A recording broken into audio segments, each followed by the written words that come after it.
Berikut ini adalah cara penetapan limbah B3 berdasarkan Peraturan Pemerintah Nomor 22 Tahun 2021. Nah, limbah yang dihasilkan dapat kita rujuk ke tabel di lampiran 9 PP Nomor 22 Tahun 2021.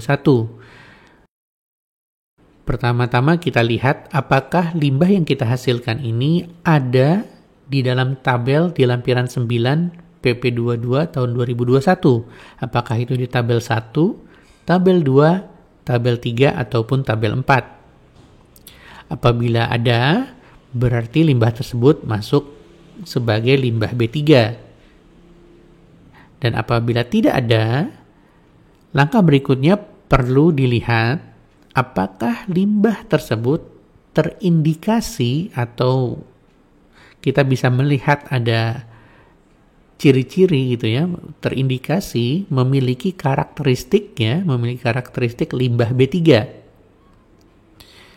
Nah, apabila dia terindikasi memiliki karakteristik limbah B3, langkah berikutnya adalah menuju ke uji karakteristik. Jadi lanjut ke uji karakteristik limbah B3.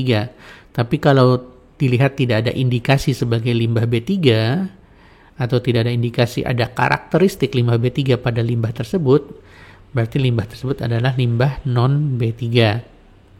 Nah, tadi apabila limbah tersebut ada di dalam tabel 1, 2, 3, dan 4 ya, pada lampiran 9 PP 22 tahun 2021, langkah berikutnya yang kita lihat adalah apakah masuk kategori bahaya 1 atau kategori bahaya 2.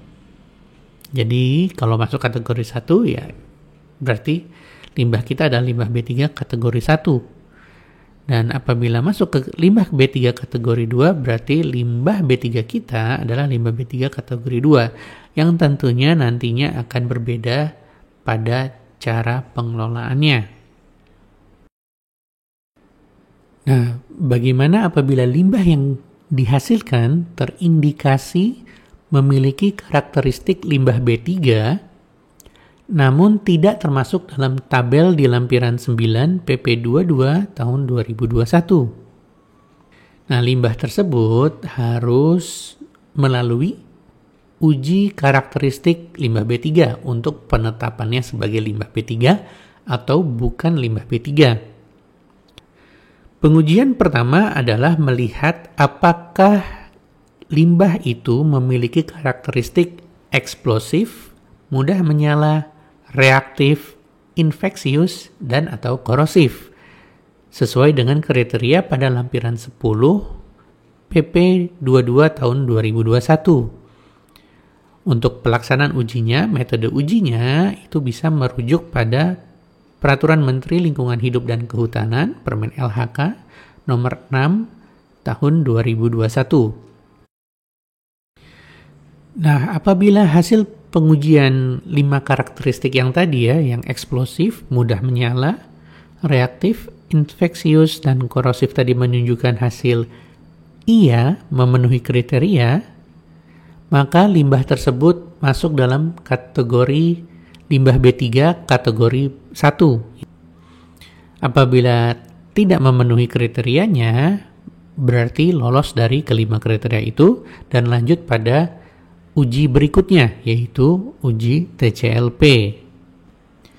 Nah, hasil dari uji TCLP ini dibandingkan dengan kriteria baku mutu pada lampiran 11 PP 22 tahun 2021 atau pada lampiran 1 Permen LHK nomor 6 tahun 2021. Keduanya bisa digunakan untuk pembanding.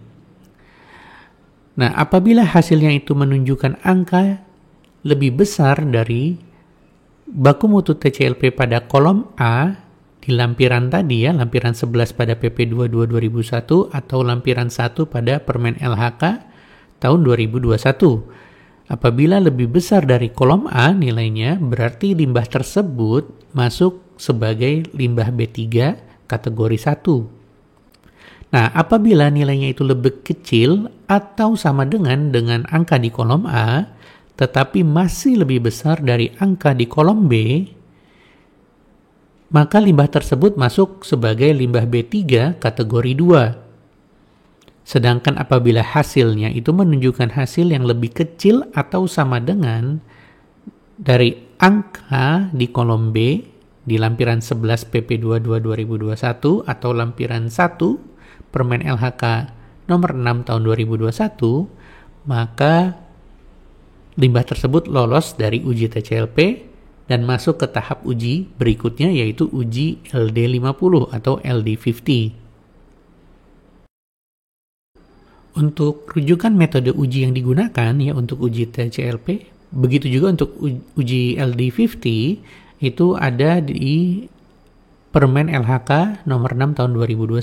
Di situ disebutkan metode apa yang menjadi rujukan dalam pengujian baik TCLP maupun LD50.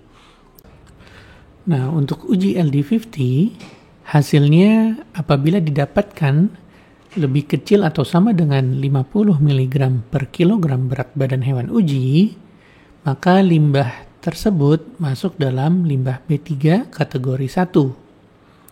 Apabila hasil LD50-nya itu didapatkan lebih dari atau lebih besar dari 50 mg per kilogram, tetapi masih lebih kecil atau sama dengan dari 5.000 mg per kilogram berat badan hewan uji, maka limbah tersebut masuk sebagai limbah B3 kategori 2. Nah, apabila hasilnya didapatkan lebih dari 5.000 mg per kilogram hewan uji ya, berat badan hewan uji, maka limbah tersebut masih lolos dari uji LD50. Namun masih harus menuju ke tahap uji berikutnya, yaitu uji beracun subkronis. Kriteria beracun subkronis ini dapat dilihat di lampiran 10, namun untuk detil ujinya dapat dilihat pada lampiran 2 Permen LHK nomor 6 tahun 2021. Ya. Kalau kriteria umumnya ada di lampiran 10 PP22 tahun 2021.